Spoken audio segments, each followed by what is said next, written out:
She thought she was senile, but no, it was real. The kitchen drawers and utensils and food start going. And that's exactly when you move.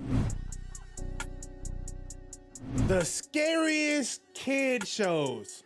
Video by Derek FDB. The first show you gotta say, Courage. Followed up by Goosebumps. Followed up by Are You Scared of the Dark? I don't even know if Are You Scared of the Dark was a kid show. Courage for sure. Gave a lot of people nightmares. Not me though. So the other day I made a video talking about some shows I loved as a kid. And reminiscing on all those old shows that brought joy to me. You might gotta watch that next. One that brought fear to me.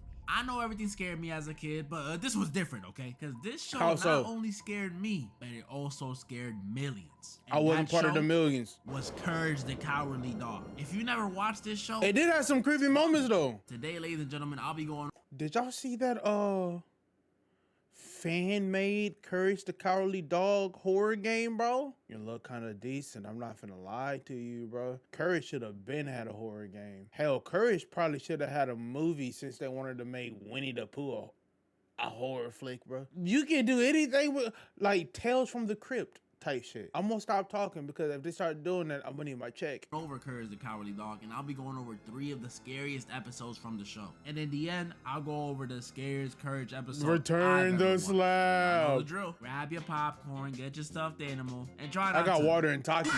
First episode I'm starting with, The House of Discontent. I'm gonna let y'all know now. I don't remember Courage like that though, bro. I just leave my living room. Straight up. This episode starts with us seeing my boy Courage and his family. I'm gonna watch Courage till I bump that in the middle of the night. I ain't no gardener, but is that optimal? And since they live in the literal middle of nowhere, which is pretty much a desert, it don't want to grow. They even tried doing some seance to help, but nothing. And it ain't a Courage the Cowardly Dog episode without Eustace complaining. He starts saying he's done trying to plant stuff, that he's never trying again. I mean, how many times did y'all try for y'all to be doing these seances and blood sacrifices and stuff? We then come back to the crib and we see Muriel doing dishes. You know, chilling, scrub-a-dub-dubbing. When she hears a voice, she a real one though. Get out. And Muriel thought it was just her age. She thought she was senile, but no, it was real. The kitchen drawers and utensils and food start going. And that's exactly when you move across the world. Not even to a new town. You gotta move. You gotta get the passport. It's time to go, bitch. I see the air fryer floating in the air, bitch. I'm going straight to the keys and I'm gone. Everywhere. Looked like it was a poltergeist in the crib. Even Eustace wasn't safe. Before he could hop in the bath, the bathroom wall started breaking down. Water going everywhere. Look at Eustace cry. What could have been causing this? Well, after they fall into the basement of the house, Courage, Eustace, and Muriel look up to see a giant floating head. Now, see right there, kid me would have freaked out. Because why am I seeing Zordon in this cartoon, bro? This is the spirit of the harvest moon, and he used to scare the boo-boo out of me as a kid. He always reminded me of an evil version. We like this, bro. We like this, bro. You have to throw the Zordon, bro. You have to. Of the floating head from Power Rangers. Is it just me? And it actually scarred me. The dark eyes or lack of eyes, his glowing white skin. And there was something about his face being saggy that just threw me off. No joke, he's in my top 5 spirits on TV. Right below Cole from Avatar. That do terrify me. He's here to tell them to get the hell out. Get out! Why? Because Eustace doesn't. Scariest spirit on TV.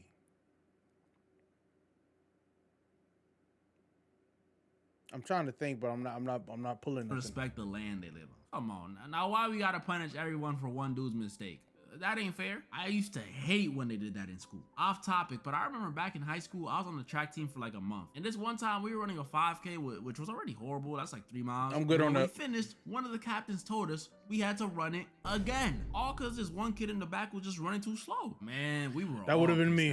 And the kid felt really bad about it. Like really bad. Even I feel bad looking back on it now because we jumped the out of him after practice. Yeah, that makes sense. Give them a chance though. That definitely would have been me. Stay in their home if they managed to grow a plant. Okay, that's not that bad. By midnight. This is another one of those things that scared me in this episode. They're expected to revive a dead plant by midnight, and it's 11:50. I'm like, you giving me 10 minutes? I'm just supposed to magically have a green thumb. I'm cooked. 8 years old watching this, my mind immediately goes to what if this guy was in my crib? I don't know how to grow a plant in 10 minutes. I don't know how to grow a plant, period. Did I even know division yet? I knew if he spawned in my crib, it would have been rapture me. I mean, even these dudes barely made it out because Eustace was still refusing to even try to plant. So do you blame him though? He has to do and he's logical. Like, nigga, we got 10 minutes to do this. Stops on this plant, giving it light, serenading it, a blood transfusion. Nothing was working. See, he messed up. He ain't giving mouth to mouth. Courage tries to run inside and use a leaking valve for water, but Baldy over here was practically melting their house, so the water turned into sand. But Courage had one more idea. The harvest spirit can manipulate elements, bro. He's busted. Why the fuck hasn't official divine power scaled him yet? Yeah, he takes advantage of the heat and uses Eustace's sweat to water the plant. And it works. The plant grows. Eustace takes all the credit for it, but the spirit was satisfied. See, this one wasn't that bad because it had a good ending, but I can't say the same for the rest of them. Next one is... I do remember Freaky Fred. Something weird. Now, this episode didn't really make me run away from my TV or anything like the last one, but it left me feeling... I ain't gonna lie to y'all, I'm freaked out about mimes. It's not like I'm scared of mimes. It's just, why would you choose to do that as an occupation? I just don't understand. Uneasy, unsettled. This one starts with some creepy narration on the bus by this shadowy figure talking about how naughty he is. What the? This dude is Fred, Muriel's nephew. And I already know I'm gonna get jokes, but he really makes me grateful for my niece and nephew. Cause this dude is weird. According to Eustace, he's a freak.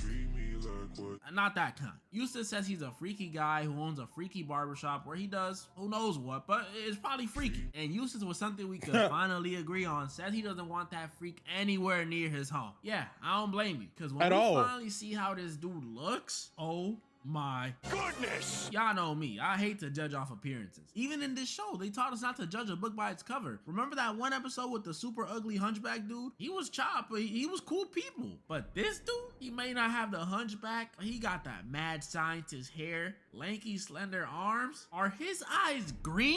And then the worst thing off his appearance was his smile. Oh my goodness. Every time he saw someone, especially Courage, like, why are you looking at Courage like that? He always revealed those janky teeth. I mean, no surprise. Yeah, you can't trust no one that been smoking 13 Black & Miles before they put up to your house, bro. Why your eyes green, gang? That's gamma radiation. Whole watermelon slice. But you need to go to the Avengers, bitch.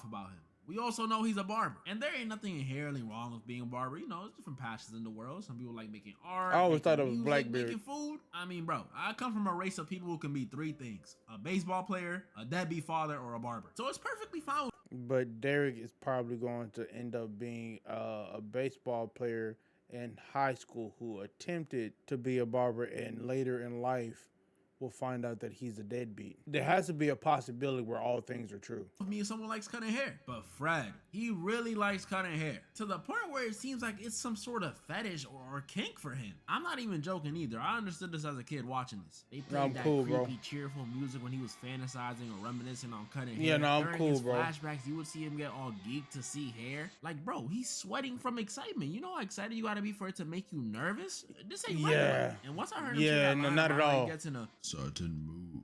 I knew what kind of stuff he was on. That episode ends with Fred getting arrested after Courage gets trapped in the bathroom with him, of all places. Trapped in the bathroom with a random relative. Not a vibe. And he shaved off all of Courage's hair, leaving a message on Courage's butt. With love, Fred. Yeah, this dude is a freak. But floating white heads and freaky dudes named Fred have nothing. Return to Slab, though.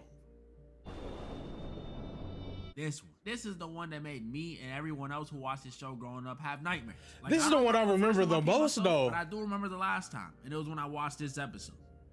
Last week. This episode starts different than the other two. It opens up and we're in the middle of a police chase. You know how desperate or bored? I think this might be one of the most iconic episodes of Courage, though, bro. Someone getting robbed in your city right now, looking like some NYC MTA cops. Priorities all the way messed up. The people or animals, I should say, being chased are these two cats. Y'all always putting cats in the stuff, trying to send. Yeah, but them niggas got 9 lives, bro. Being chased? Well, apparently the cops from earlier had a right to be this desperate.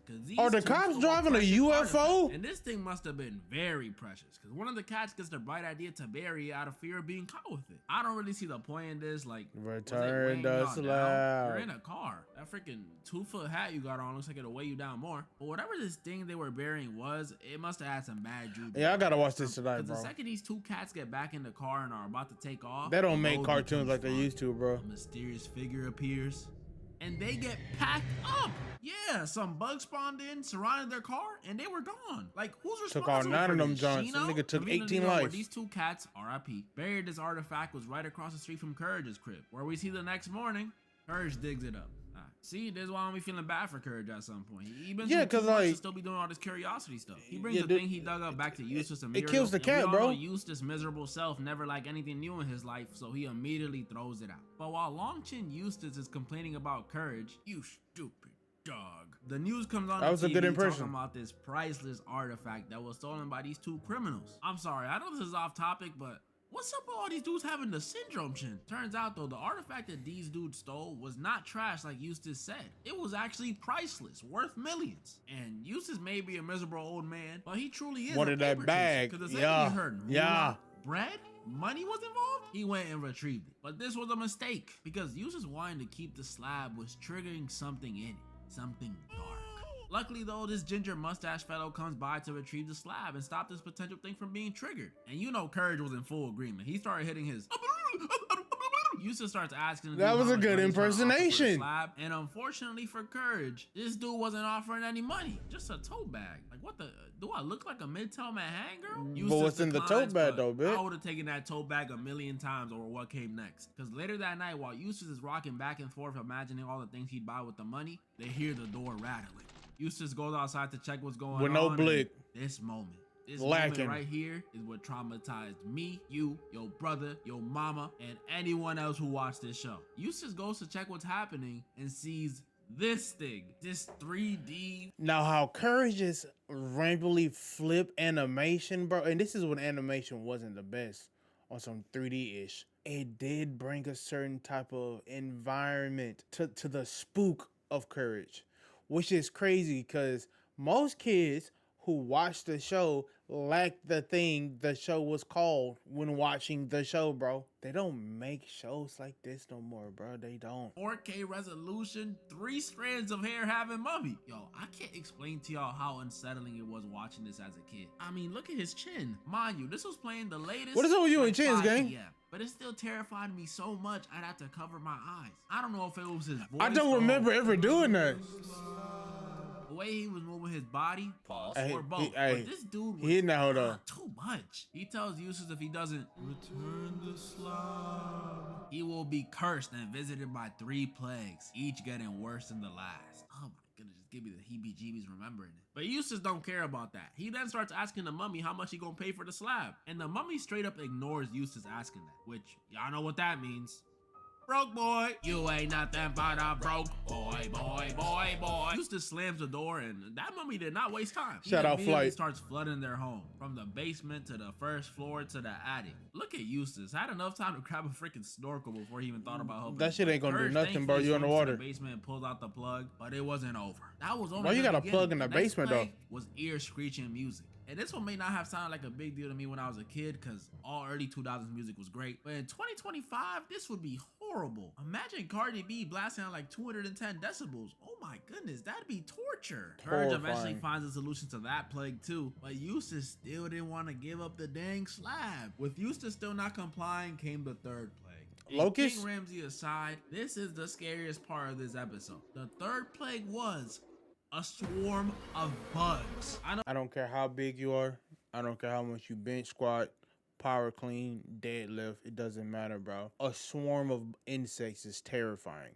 It doesn't matter. It could be Sam Sulik. Let him walk through a banana spider web, bro. He's squealing, bro. Some of y'all right now are like, oh, seriously? Bugs are scary? Yes, they are. Yeah, they ain't scary, but like, swarm of bugs looks. Look, I'm cool on that. Sure, it's supposed to be locusts too, so this is like biblical. The bugs, just like they did earlier to those. I'm cool on that, bro. Ravaged through everything, and Eustace, with no other choice, says maybe it's time to let go of the slab. So Courage takes it and tosses it, and it stops. Everything's okay. That nigga chunked that bitch, bro. Eustace had to go and mess it up. Since all the plagues were over, he tells the mummy he don't got any more tricks left in his bag. So technically, the slab is his, which sounds smart, but then you remember he can just run it back. The episode ends with Courage and Muriel chilling in the broken crib, and Eustace now trapped in the same slab that he was feeding for. I think there's a metaphor here, but I don't really feel like it. That was pretty much all the Courage episodes I found really scary. Courage did traumatize my peers. I think I was watching too much other stuff. Like, I was already terrified watching Toy Soldiers. That Courage didn't really do nothing. Like I said in one of my other videos, bro, I had nightmares that my Power Ranger Megazords and my Transformers was fighting each other, then turned on me, bro. And the guns they had were real, bro. So like, a purple dog and all his crazy adventure he went on, it didn't bother me like that, especially when I'm watching a movie like Chucky. That shit was terrifying as a kid, bro. Don't ask me why I was watching Chucky as a kid, bro. It was on TV. It was on satellite. Shout out to Comcast. But that's gonna do it for the video, bro. Make sure you like, comment, subscribe, hit that hype button, and I'll catch y'all in the next one. Peace.